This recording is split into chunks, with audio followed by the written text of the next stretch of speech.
você está vendo aqui atrás de mim, são 280 metros de muro, 3 metros de altura, 50 de profundidade, a prova de tatu, exigências do IBAMA, numa visita que o Dr. Alfredo Palau, do RAM de Goiânia, um órgão especializado em répteis e anfíbios do IBAMA, mais o Núcleo de Fauna de Salvador fizeram. Então a gente conversou sobre as questões e, graças ao apoio da Ionic, está implantado uma das medidas sem as quais não teria possibilidade de fazer o criatório como está, com essa estrutura. Então esse é o Núcleo Serra Grande, 100 e pouco, 120 metros acima do nível do mar, pegando o microclima da reserva Catitu, em território de surucucu naturalmente. Eu acho que é por isso que está dando certo. É uma conjugação de vários fatores e está no lugar certo, basicamente. Essa é a última das 15 que acabou de nascer. Está aqui o ovo vazio, com um pouco ainda de substância proteica. Essa é a primeira reprodução mundial da surucucu da Mata Atlântica. As espécies da América Central foram reproduzidas pelos americanos, década de 80, 90, e agora com a ajuda deles e de apoios importantíssimos como o da Ionic, a gente conseguiu aqui no Brasil a reprodução da Mata Atlântica, que é vulnerável pela International Union for the Conservation of Nature, por destruição de habitat, 95, 97%. Bicho dócil, mas com uma grande pressão em cima, por toda a lenda que envolve.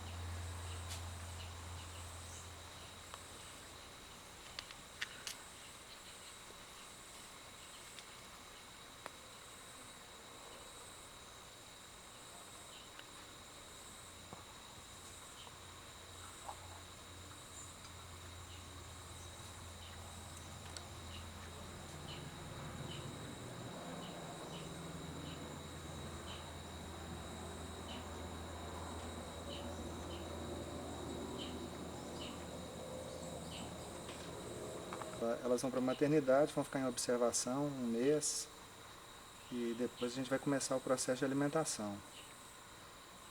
O estado geral é muito bom, você vê que para um bicho de 20 minutos de vida está mais do que bem, né?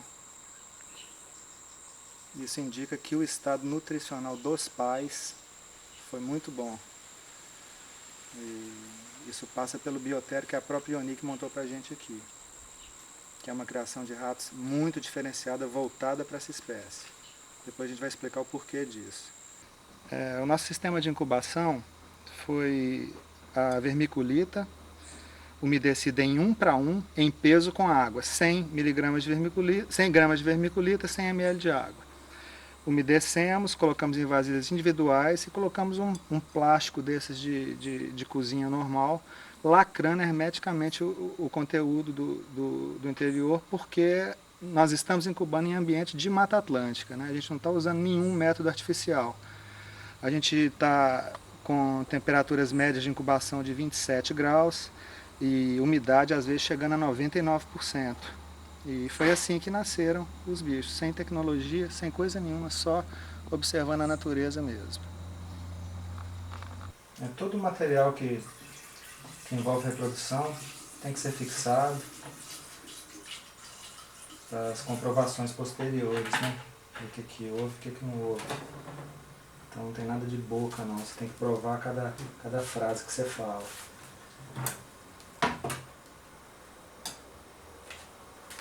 Isso aqui é o bom da ciência, né? Senão viraria mera especulação, assim, cada um podia chamar o resultado para si, mas não é não.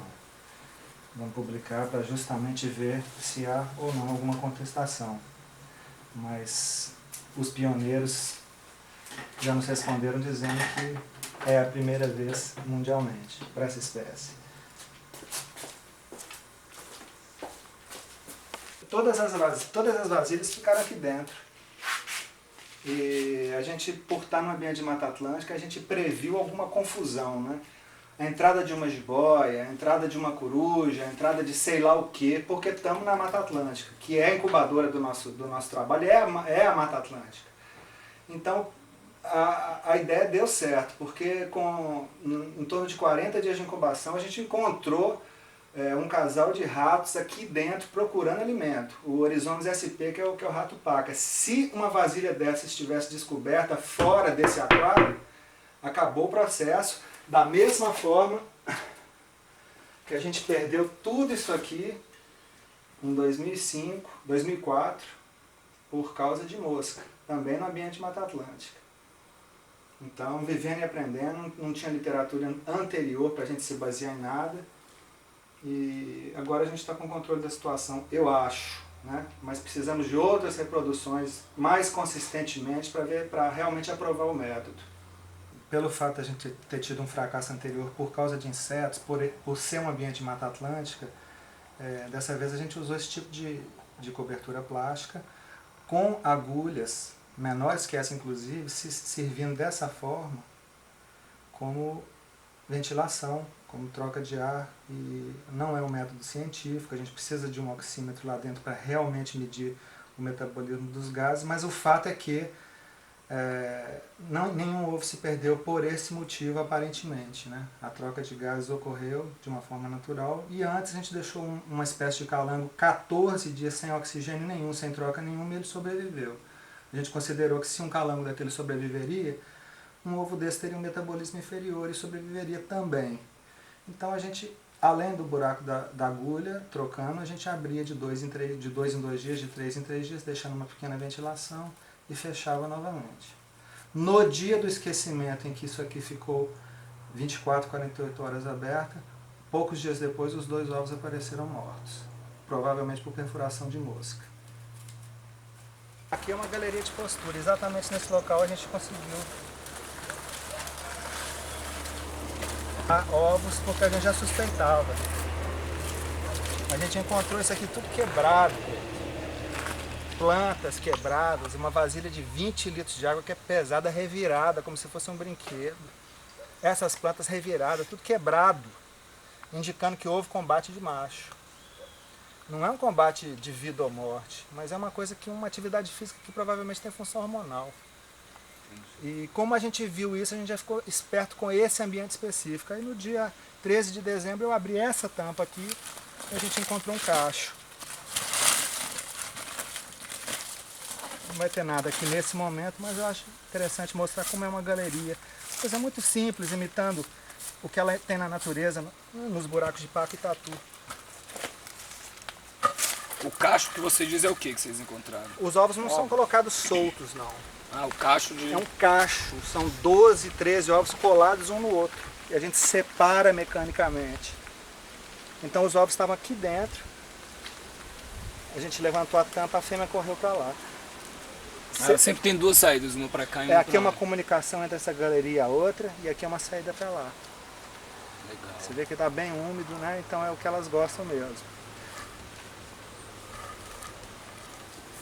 Agora, o sistema exige um controle parasitário enorme. A gente mandou as fezes nossas para Botucatu, professor Reinaldo,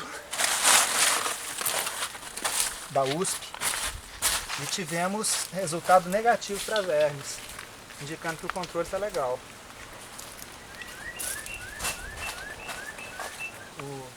A questão da atividade reprodutiva delas é a conjugação de temperatura e umidade.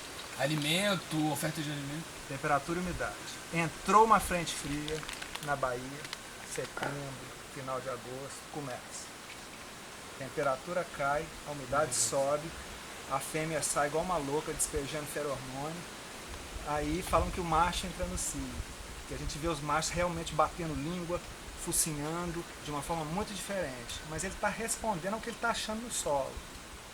E se ele encontrar uma fêmea, aquilo ali vai ser a estação reprodutiva. Ou seja, qualquer época que entra uma frente fria, na minha opinião, é a estação reprodutiva. Nerisvaldo flagrou no dia 4 de janeiro um cruzamento mesmo, macho e fêmea fora, 4 horas da tarde, no Serpentário 3. Ou seja, vai nascer em abril. Os ovos vão ser colocados em abril. Então aquele raciocínio evolucionário, não, vai cruzar em setembro porque vai nascer o bichinho na estação seca e as tocas vão alagar menos. Isso faz sentido. Mas não é o que a gente está vendo aqui. Né? As cobras cruzarem em janeiro, vai nascer no mês mais úmido E ela que vai ter que se virar para botar esse ovo num lugar seguro. Então esses dados de comportamento, de postura, de acasalamento e de tudo ainda estão em aberto. Estão em aberto. A gente vai publicar agora dizendo que, na nossa opinião, o que regula 100% da coisa é a temperatura e umidade e só, e não um ciclo biológico. Toda vez que houver uma entrada, como houve, essas grandes que a gente teve agora no passado aqui recente, pode haver um comportamento reprodutivo. Por isso é que aqui debaixo desse tronco a gente está achando que tem uma fêmea grávida, e no 3 eu tenho certeza absoluta que tem uma fêmea grávida. Vamos ver no que dá. O tempo de gestação média é de quantos? Depois que cruzou, dentro de 100 dias vai colocar os ovos. Colocando os ovos de 70 a 80 dias vão nascer os filhotes. E o outro complicador, né? Durante toda a parte dos ovos ali colocados, a fêmea não vai comer. Então ela já sente muito mesmo. Por isso é que a gente vê um nascimento muito maior de fêmeas do que de machos, uma compensação, porque a reprodução realmente acaba com ela, entre aspas, no sentido físico, né? Por isso é que essas cobras vão ficar 6 meses no galpão que a Ionic construiu para mim, num sistema intensivo, recebendo alimentação suplementada, recebendo vitamina, recebendo vermífugo, e depois vem para esses serpentários abertos, que é o sistema extensivo, onde elas vão cruzar. Por exemplo,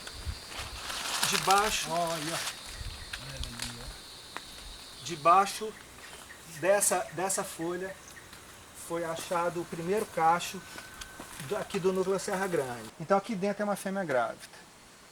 E projetando para abril o nascimento, que é o mês mais chuvoso. Com essa, para mim, quebrou a coisa de estação reprodutiva. Não existe um raciocínio mágico, miraculoso, como a gente pensava. Porque isso aqui é o mais próximo do ambiente natural que pode se chegar. Então a gente está considerando que isso aqui é mais ou menos referência do que acontece na natureza, apesar de não ser totalmente. Então vamos buscar em campo a confirmação disso. Agora, eu já tenho dados dizendo que num período de 12 meses você acha bicho de 2 meses, bicho de 8 e bicho de 1 ano, bicho de 6, no mesmo, mostrando nascimentos em épocas diferentes. No comportamento de cópula, a fêmea ela copula com mais de um macho? Normalmente com um macho, por um período longo, 6 horas, né, Merisvaldo? Você presenciou aqui. E nem sempre os 2 machos que estão brigando são os que vão copular. Às vezes tem 2 grandões ali, na maior luta chega o pequenininho e crau. Né? Agora, ali no intensivo a gente botou os animais que a gente considera mais aptos, que você vai ver agora, inclusive o causador do acidente que teve aqui. Um animal que hoje está com 2,15 m mais ou menos, e que é o pai desses filhotinhos que vocês viram, pelo menos de um grupo. Esse é um ambiente de cria interno, que a gente chama de semi-intensivo interno. É um ambiente com maior controle parasitário de temperatura, onde foi, naquele cubo, naquele côncavo lá do fundo, foi localizado o primeiro cacho nosso. Essa é uma das fêmeas que reproduziu, belíssima, em bom estado. Aquele é o macho pai de todos aí, ó. Animal realmente que inspira muito respeito. O biólogo que se acidentou aqui no nosso criatório, em questão de 10 minutos, ele estava com a pressão de 6/2 e morrendo. Então é muito respeito mesmo e só. Conhecer um pouquinho da biologia dele, o que ele é capaz de fazer, qual é o alcance dele e respeitar as distâncias. Aqui a gente está fazendo uma seleção genética entre o Istar branco de laboratório e o Ratus notívagus que veio da CEPLAC, e estamos tentando transformar todo o plantel de ratos brancos em ratos negros como esses, porque a preferência alimentar pelo bicho que é mais próximo ao visual da natureza, né, é infinitamente superior. Então hoje a gente pode dizer que 50% do plantel já está com essas características, e eu vou mostrar para você aqui um filhotinho, só para você ver do que a gente está falando. Eles já estão com a pelugem negra, e esses vão ficar de matrizes para que a gente transforme todo o plantel em ratos dessa cor, buscando uma maior adaptação alimentar.